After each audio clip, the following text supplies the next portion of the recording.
धन्यवाद बच्चों। मैं शंकर सिंह, डायट प्रवक्ता सोनभद्र, आज DLED द्वितीय सेमेस्टर के प्रारंभिक शिक्षा के संदर्भ में गठित आयोग एवं समितियों के बारे में अध्ययन करेंगे।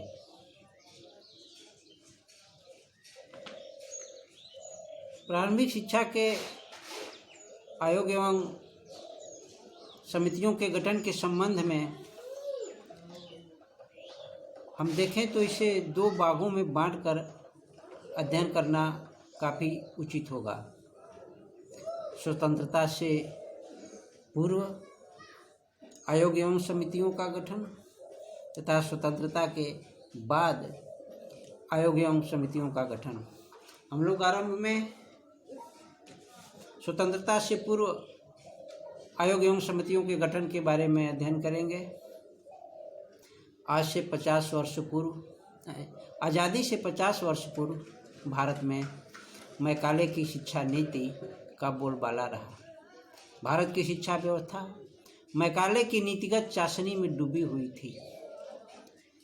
इस संबंध में भारतीय शिक्षा आयोग, हंटर आयोग 1882-83 में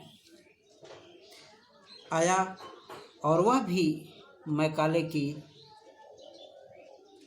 शिक्षा नीति की पृष्ठभूमि पर आधारित था। इस आयोग का उद्देश्य भारत में ही भारत के लोगों को भारतीय संस्कृति से दूर करना, अर्थात उसमें बदलाव एवं परिवर्तन लाने का था। उनका यह भी उद्देश्य था कि भारतीय नवयुवक अंग्रेजी के प्रति दास भाव से समर्पित रूप में आगे बढ़ें। ऐसी व्यवस्था का महात्मा गांधी और श्रीमती एनी बेसेंट द्वारा लगातार विरोध होता रहा और भारतीय शिक्षा व्यवस्था के लिए एक गठन का निर्णय लिया गया, परंतु भारतीय राष्ट्रवादी नेताओं में एकमत न होने की वजह से इस पर निर्णय नहीं लिया जा सका। इसी समय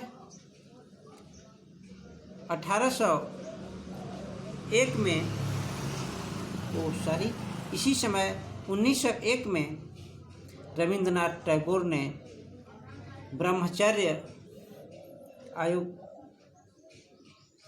आश्रम का गठन किया। बाद में यह शांति निकेतन और विश्व भारती के रूप में परिवर्तित हुआ। इसी समय टेक्निकल कॉलेजों की स्थापना की गई, जिसमें इंस्टीट्यूट ऑफ जादवपुर के नाम से प्रसिद्ध है।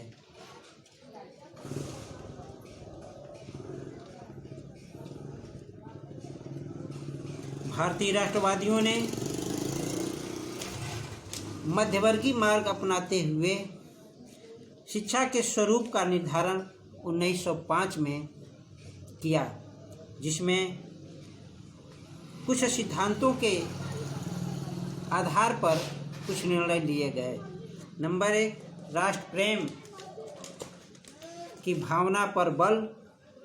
नंबर 2, शिक्षा के प्रबंधन और पाठ्यक्रम के निर्धारण में भारतीयों का नियंत्रण। नंबर 3, अंग्रेजी के दासत्व भाव का उन्मूलन। नंबर 4, वैज्ञानिक एवं पाश्चात्य ज्ञान का अध्ययन। और नंबर 5, व्यावसायिक शिक्षा के कार्यक्रम पर बल। परंतु इसी समय 1905 में बंगाल का विभाजन हो गया और देश के प्रमुख राष्ट्रवादी नेता बंग आंदोलन में शरीक हो गए, जिससे कि यह सिद्धांत लागू होने से पहले ही शिथिल पड़ गया।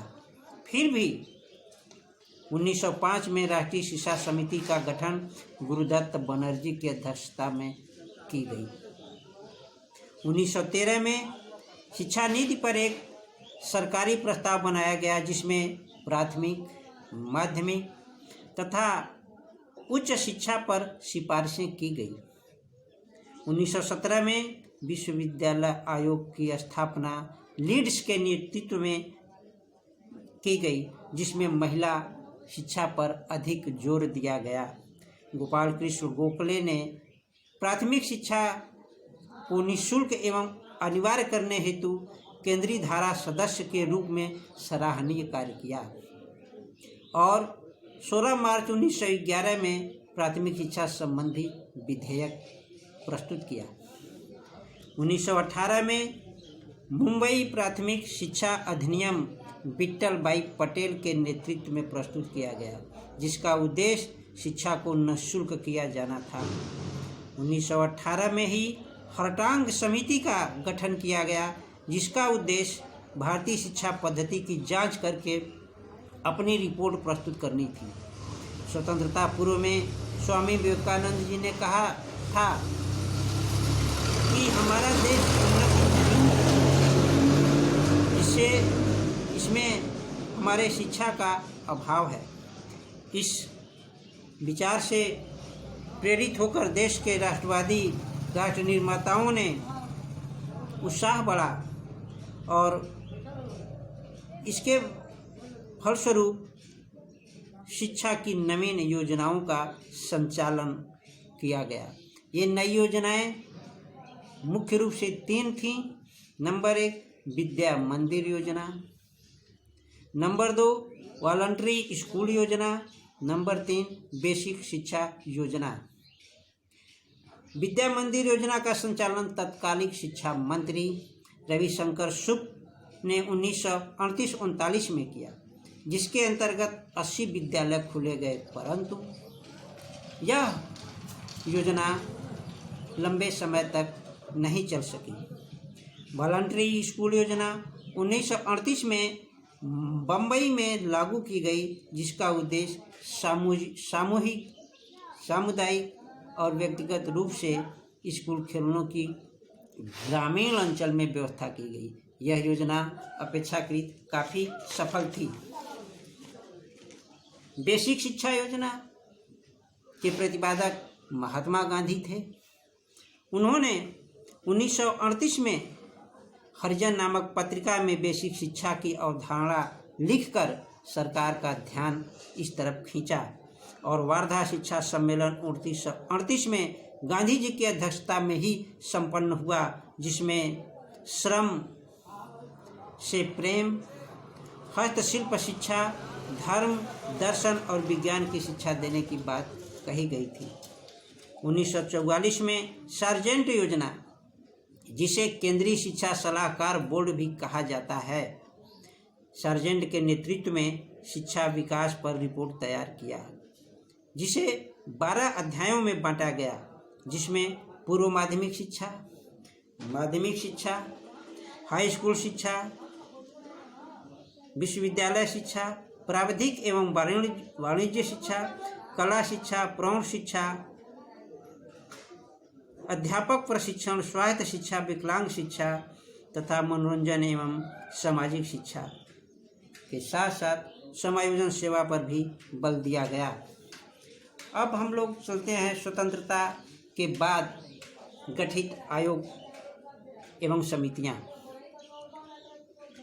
इस संबंध में लॉर्ड मैकाले की ही शिक्षा नीति प्रभावित रही। भारतीयों की शिक्षा व्यवस्था हेतु 1813 में आज्ञापत्र में 1 लाख रुपए का प्रावधान किया गया था, जिसमें साहित्य खरीदने की बात की गई। यहाँ पर विभिन्न धर्म एवं विचारधारा के लोग अपने अपने हिसाब से साहित्य खरीदने पर जोर देने लगे, जिससे विवाद उत्पन्न हो गया तथा बंगाल के शिक्षा सचिव H.T. प्रिंसेप तथा H.H. विल्सन, जो प्राच्य समर्थक थे, इनकी बातें तत्कालीन गवर्नर को स्वीकार नहीं हो पा रही थी। क्योंकि साहित्य पढ़कर विद्वान भारतीयों की आवश्यकता उन्हें नहीं थी। उन्हें तो अंग्रेजी शासन चलाने के लिए बाबू या क्लर्क की जरूरत थी।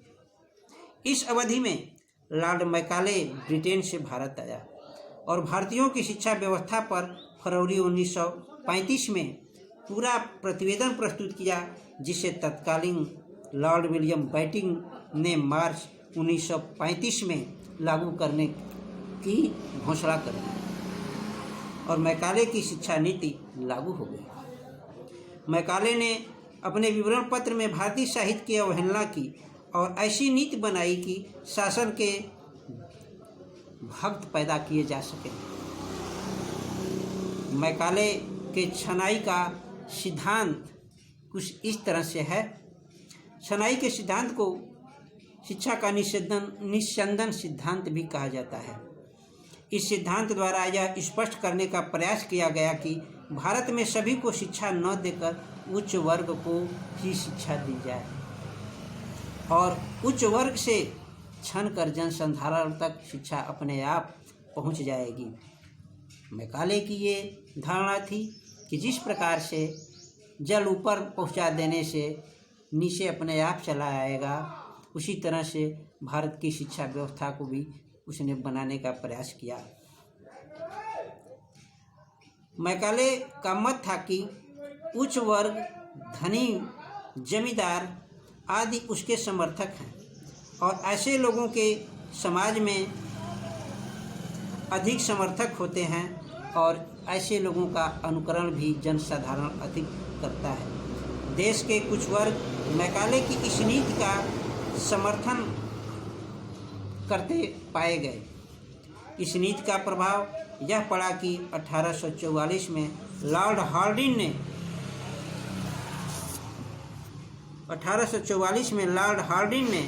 अंग्रेजी शिक्षा प्राप्त लोगों को नौकरी देना शुरू कर दिया। भले ही लोग मैकाले की शिक्षा नीति का विरोध करें, परंतु आज भी भारत की शिक्षा व्यवस्था में मैकाले की नीति सिक्के के दो पहलू की तरह घुसी हुई है। Thank you very much.